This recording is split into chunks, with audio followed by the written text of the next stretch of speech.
It is May 19, 1965, and inside a Santa Monica courtroom, a 13-year marriage comes apart in the flat procedural language that California divorce law demanded at the time. The court grants Judy Garland her divorce from Sid Luft.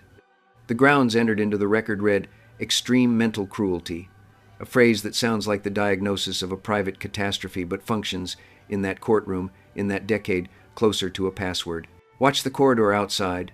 The reporters standing in it will shape this story as forcefully as the judge inside, because every allegation entered into the record that spring reaches the global press within days, exactly as each private disaster of the preceding 13 years reached it. None of this stays confidential, and none of it ever did. The title of this video advances 3 claims. Only one survives contact with the documents, and even that one survives in damaged condition. The other 2 collapse, and what replaces them tells a stranger and less comfortable story than the version where a great singer suffers quietly for 13 years at the hands of a bad man. The 1965 decree also fails at the one thing a decree exists to do. It ends nothing. Custody and money keep these 2 in litigation through 1966 and into 1967, which stretches the marriage past the marriage by roughly the length of a presidential term. Before the courtroom, before the injunctions and the tax liens and the racetracks, a woman sits in Los Angeles that no studio will hire, and a man circles her who recognizes a business opportunity inside that fact. Start there.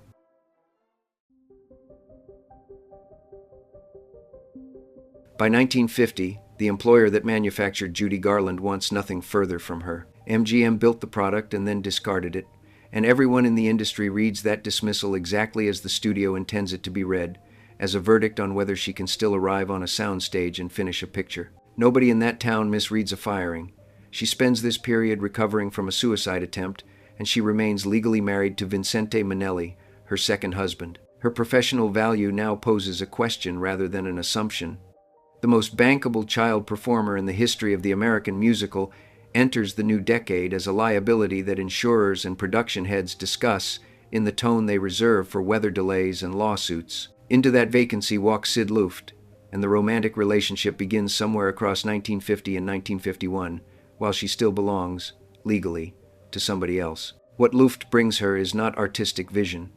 He brings a business function, someone willing to treat an unemployable star as an asset that can route around the studio system entirely, book into rooms that sell tickets directly, and collect without a studio contract sitting in the middle of the transaction.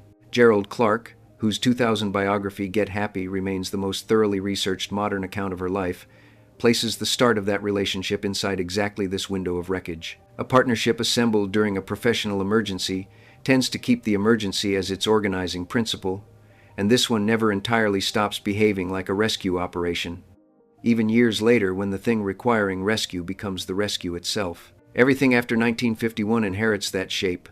The London Palladium books her in 1951, and the Palace Theatre in New York follows across 1951 and 1952, both engagements selling out on the strength of a performer the film industry already wrote off. Money arrives in quantity. Whatever MGM believed it discarded, the woman standing in front of those audiences plainly still works.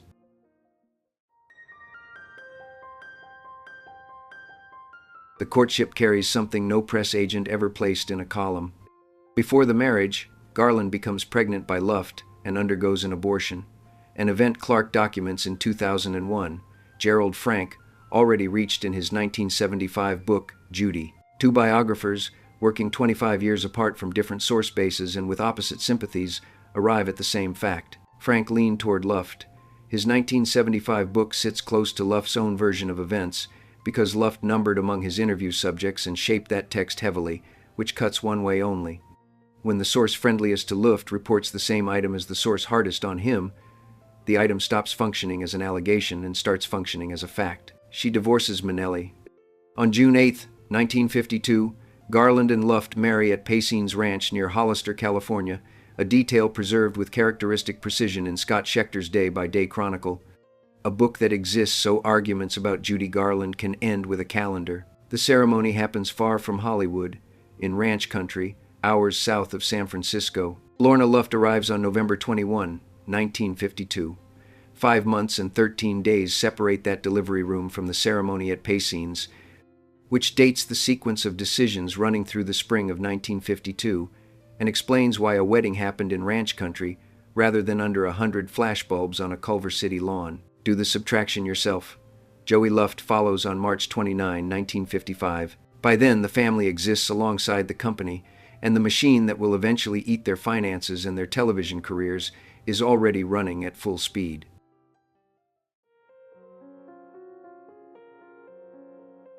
The popular version of this marriage needs a correction here, and the correction runs against Luft rather than toward him, though not along the axis you would expect. It concerns credit. Luft appears in most retellings as the architect of the Palladium and Palace comebacks. That title belongs elsewhere. He ran the business of those engagements, which in 1951 amounted to a genuinely punishing job that somebody needed to do. But the creative architecture came from Garland herself, working with Roger Edens and Charles Walters, per John Fricke's 1992 study of her performing career. Luft handled the deal, and other people handled the act. Everything else in this story builds on top of that distinction. In 1952, the couple formed Transcona Enterprises, an independent production company with one purpose: letting Judy Garland shoot a film as a partner rather than as an employee. Transcona secures a one-picture deal with Warner Brothers, not 9. The 9-picture figure circulated for decades in books, in liner notes, in documentaries, and across most of what anyone ever wrote about this marriage, and it remains wrong. One picture. That single contractual line reshapes the entire financial story that follows, because a company holding one deal and one asset owns no second act once the first one fails. The picture becomes A Star is Born, released in 1954, with Sid Luft taking sole credit as producer. Then the studio takes the picture away from him, seizing control as the budget overruns accumulate past whatever ceiling the contract set. A sequence Clark documents in detail. He never recovers it. A husband forms a company to free his wife from studio control, produces one picture under the arrangement, loses that picture to the studio anyway, and never produces a second because the deal only ever covered one. The proposition survived exactly one test. Everything the two of them attempt financially across the following 11 years happens in the shadow of that outcome.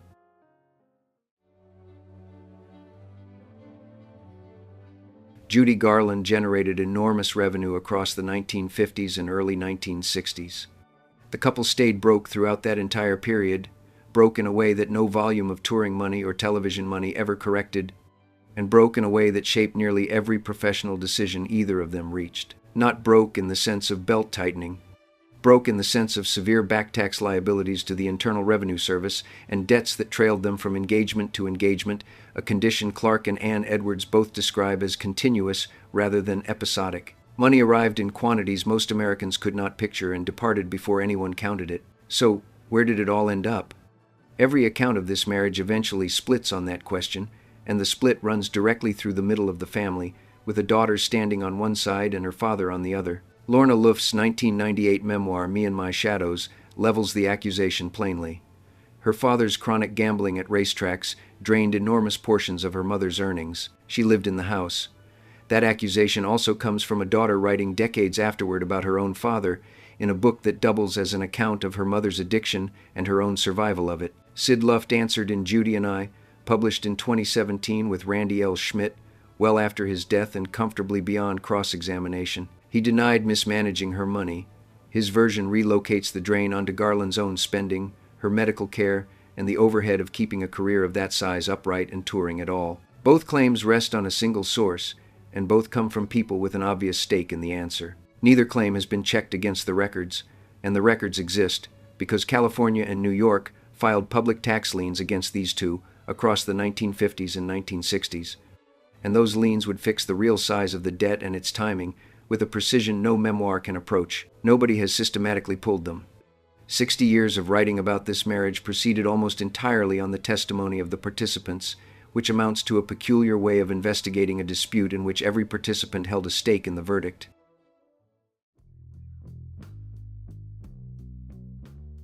In most retellings, this marriage appears as one continuous 13-year block, an unbroken slab of misery running from a ranch in 1952 to a courtroom in 1965. The record shows something far more interrupted. Garland filed for divorce or legal separation in 1956, then again in 1958, then again in 1963. A separation also occurred in 1961, though whether it produced a formal legal filing at the time remains contested in the chronology, and anyone stating otherwise with confidence works from a secondary source that inherited the uncertainty without ever labeling it. 3 of those filings hold up, and the 4th remains in argument. 3 filings, minimum, across 7 years. Each of them ended in reconciliation, which means the marriage did not end 3 times in the specific sense that a legal process opened and then closed at the request of the person who opened it. That pattern forms the actual structure of the thing, and it disturbs more than a straight line of misery ever could, because a straight line requires only one bad decision. This required the decision repeatedly. An intelligent adult woman with money, fame, lawyers, and the documented capacity to walk out, walk back in every time, and no account of this marriage that treats her as immobile survives that fact. Even after the 1963 separation, the reconciliations continue. His Chronicle records a trip to Lake Tahoe in May 1964, roughly a year before the divorce comes through, and squarely in the middle of an already vicious custody fight. They kept trying. Whatever else this marriage became by then, it retained until unusually late some property both of them kept walking back toward.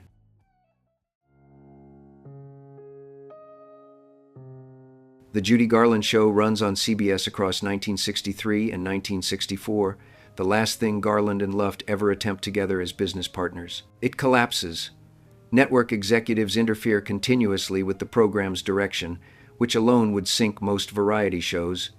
But underneath the production, the couple's debts keep mounting, and across the run, Garland's health deteriorates. All of it documented by Clark and Schechter from the production side rather than the tabloid side. Line up the calendar. The television show falls apart across 1963 and 1964. The 1963 separation filing lands in the same window, and the custody war opens in 1964, which does not describe adjacent misfortunes striking 2 people who happen to share a house. It describes one event. By this point, the marriage and the business functioned as a single organism with no way to amputate either half without killing the other. That formed the trap.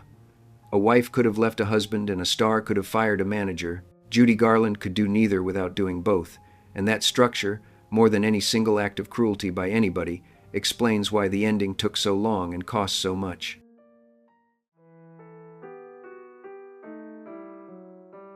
In the May 1965 proceedings, Garland testified under oath that Luft struck her, that he drank alcoholically, and that he carried gambling debts he could not cover. That accusation reached the public within days. Read it alongside a piece of legal machinery most modern viewers have no reason to know about.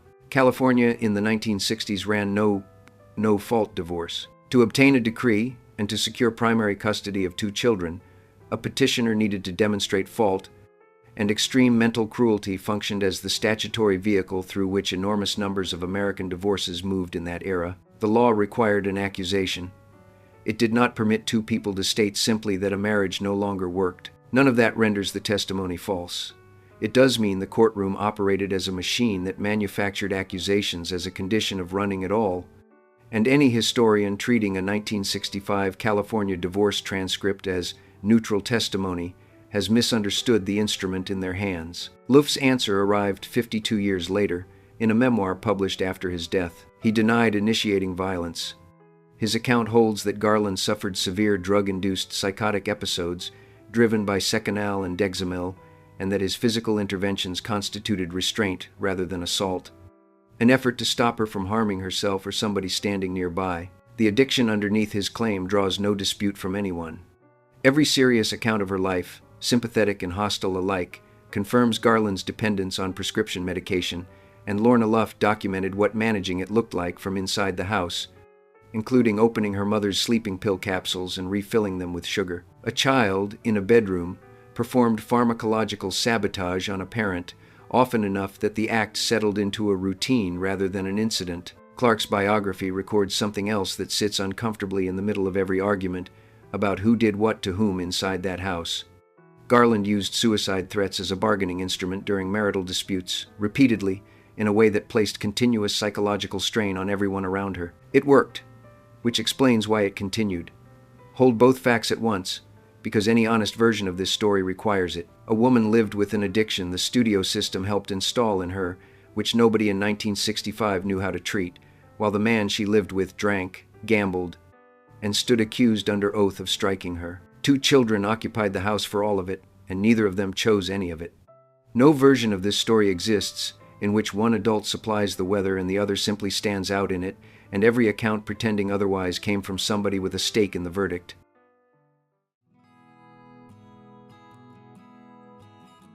Across 1964 and 1965, the custody fight turns technical, which tends to expose what the participants actually fear rather than what they will say out loud. The filings turn specific.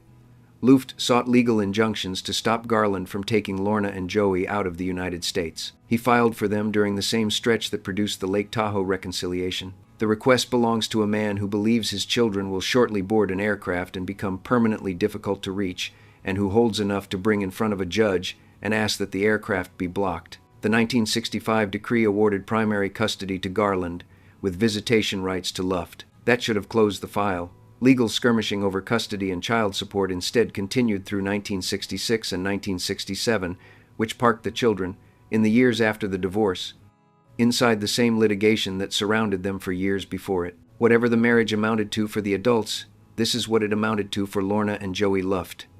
A legal proceeding that opened before either of them could read and stayed open past the point where they reached their teens. Nobody asked them.